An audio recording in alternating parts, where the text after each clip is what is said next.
2014년 4월 25일 경찰이 실종 신고가 접수된 70대 재력가 남성 A씨와 관련해 중년 여성 57세의 배모씨와 심부름센터 직원 남성 22세의 김모씨에 대해 구속영장을 신청했다. 이들에 대한 구속영장 신청과 함께 배씨의 딸인 일본계 미국인 여성 22세 H씨와 그의 유흥업소 동료들, 김씨의 심부름센터 동료들을 포함해 총 13명을 추가로 붙잡아 조사했다. 이들은 모두 재력가 A씨 실종과 관련됐던 인물들이었다. A씨는 2주 전인 4월 11일부터 연락이 두절된 상태였다. A씨 가족의 신고를 받고 소재를 파악하던 경찰은 과거 A씨와 내연관계였던 배씨가 실종과 관련해 유력한 용의자로 보고 4월 22일 그를 검거했다. 긴급 체포 후 혐의를 부인하던 배씨는 이틀 후인 24일 심부름센터 직원 김씨와 A씨 시신을 서울 강남의 한 빌라에 유기했다고 자백했다. 경찰은 해당 빌라를 수색해 창가에 새롭게 만들어져 있던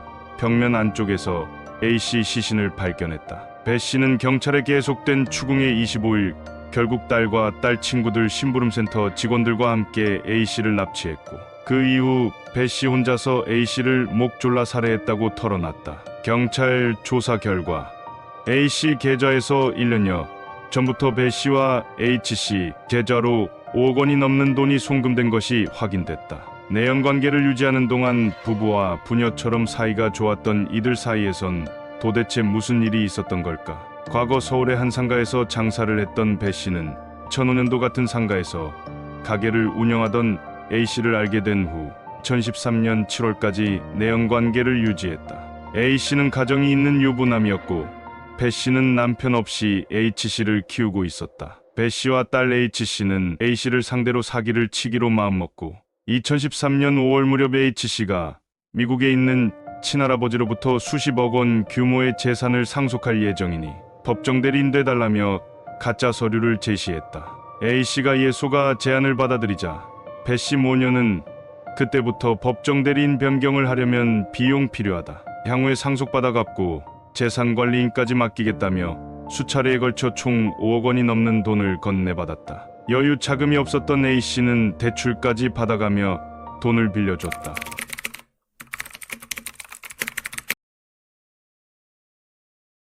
그러나 배씨 모녀는 이에 만족하지 않았다. A씨가 23년 7월 내연관계를 끝내자 배씨는 위자료라는 명목으로 돈을 요구했다. 배씨 모녀는 원하는 금액을 받지 못하자 물리력을 동원해 금품을 뺏기로 했다. A씨가 14년 1월 다시 만나달라며 경기도 파주의 배씨 집을 방문하겠다고 하자 배씨는 심부름센터 직원 3명을 미리 고용해 집에 대기시켰다. 그리고 A씨가 집에 들어오자 마구 때린 후 협박해 2,300만 원을 뜯어냈다. 하지만 A씨는 내연관계가 탄로날까 두려워 피해 사실을 신고하지 못하고 참았다. 결국 이것이 화근이 되고 말았다. 각각 무직과 유흥업소 종업원으로 소득이 거의 없었던 배씨 모녀는 같은 해 4월 또다시 A씨를 납치해 금품을 뜯어내기로 했다.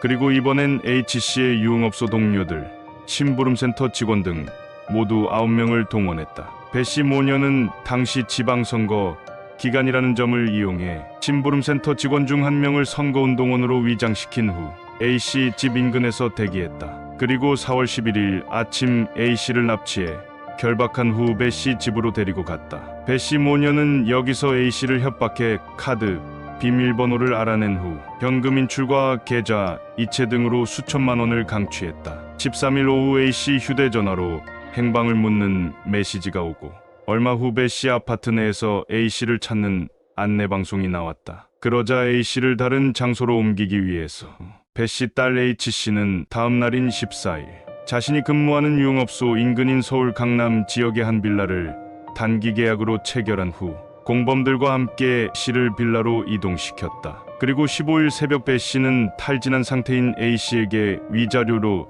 1억 원을 계좌 이체하라고 요구했으나 A씨가 선뜻 응하지 않자 A씨를 목 졸라 살해했다. A씨 살해 후 배씨는 딸에게 해당 사실을 알렸고 함께 인근으로 이동해 커피숍에서 태연하게 커피를 마시기도 했다. 배씨는 H씨를 통해 중난 벽돌과 시멘트를 이용해 빌라 창문 앞 거실에 사체를 눕히고 이를 둘러싸게 벽돌을 쌓고 시멘트를 부어 채워 넣는 방법으로 사체를 은닉했다. 경찰이 A씨 시신을 발견했을 당시 이미 상당 부분 부패가 진행된 상태였다.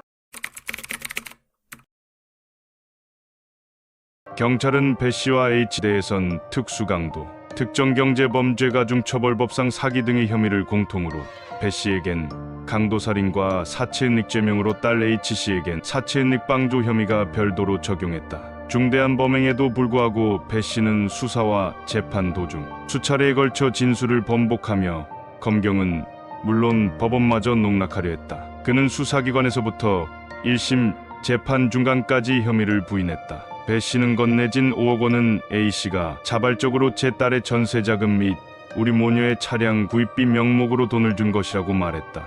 2014년 1월 심부름센터를 동원한 특수강도 혐의에 대해선 A씨를 만나기 위해 불렀던 심부름센터 직원 3명이 갑자기 강도로 돌변해 A씨 카드를 강제로 뺏은 것이라고 주장했다. 혐의를 부인하던 배씨는 돌연 1심 재판 도중 이 부분에 대한 공소 사실을 모두 인정했다. A씨를 살해해 사체를 유기한 혐의에 대해선 경찰 수사 초반부터 순순히 인정하고 구체적 상황을 수사기관과 재판에서 진술했다. 마찬가지로 혐의를 부인하던 딸 H씨도 1심 재판 도중 혐의 대부분을 인정하며 입장을 뒤집었다. 1심은 배씨와 H씨 각각 징역 30년, 10년형을 선고했다. 1심은 배씨에 대해선 범행의 동기가 극히 비열하고 그 결과도 너무나 중대한 극악무도한 범행으로서 범행 내용이 잔인하고 참혹하다고 양형 이유를 설명했다. H씨에 대해선 일부 범행에 대해 자신의 입장을 정당화하거나 합리성 없는 변명을 하기에 급급하다고 질타했다. 1심에서 강도살인 혐의 등으로 징역 30년의 중형이 선고되자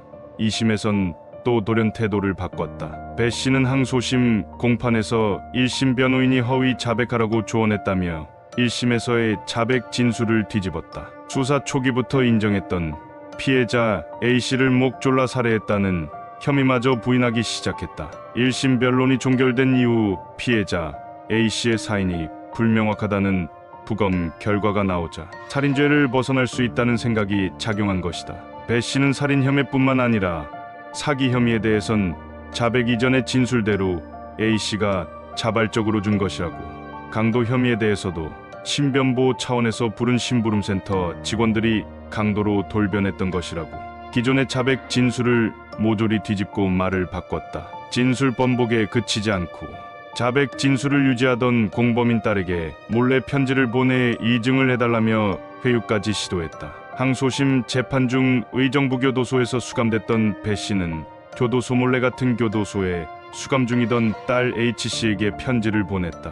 공범 간의 서신 교환이 전면 금지된 상황이었음에도 배씨는 운동장에서 운동 중 H씨가 수용된 방 창살 사이로 던지거나 같은 방 동료 재소자를 통해 종교 집회에서 전달하는 방식으로 교도소 측의 눈을 피했다. 이들 편지들은 딸 H 변호인을 통해 법원에 제출됐다. 하지만 배씨가 편지 내용 일부가 위조됐다고 주장하며 딸 H씨는 졸지에 자신의 모친과 진실 게임을 하게 되는 상황에 직면하게 됐다. H 법정에서 어머니 배씨와 사실관계를 두고 공방을 벌인 후 괴로움에 사로잡혔다. 그는 며칠 후 법원과 변호인의 어머니 배씨와의 관계 악화 등으로 인한 어려움을 호소하며 자살을 암시하는 내용의 편지를 보냈다. H 구치소 내에서 자살을 시도했다가 동료 재소자에게 발견돼 겨우 목숨을 지켰다. 배씨는 딸 H씨가 자신 때문에 자살을 시도했다는 사실을 전해 들은 후 편지 전체를 자신이 보냈다는 점을 인정하며 삶을 포기하고 자살을 결심한 딸을 위해서 편지의 글을 인정한다고 밝혔다. 하지만 불과 5일 후 다시 편지 내용 중 일부는 내가 쓴 내용이 아니다는 황당한 주장으로 선회했다. 항소심 재판부는 1심에서 자백했던 배씨가 자신 주장대로 떳떳한 입장이라면 굳이 왜 구치소 내에서 규율을 위반해가면서까지 딸에게 안부를 묻는 내용이 아닌 각 범행과 관련된 내용이 기재된 편지를 작성해 전달하려고 했던 것인지, 그 이유가 합리적으로 설명이 되지 않는다며 허위 주장을 감추기 위해 무리한 행동을 하는 것은 아닌가 하는 의심을 불러일으킨다고 질타했다. 2심도 결국 배 씨에 대해 잔인하고 참혹한 범행을 저질렀음에도 불구하고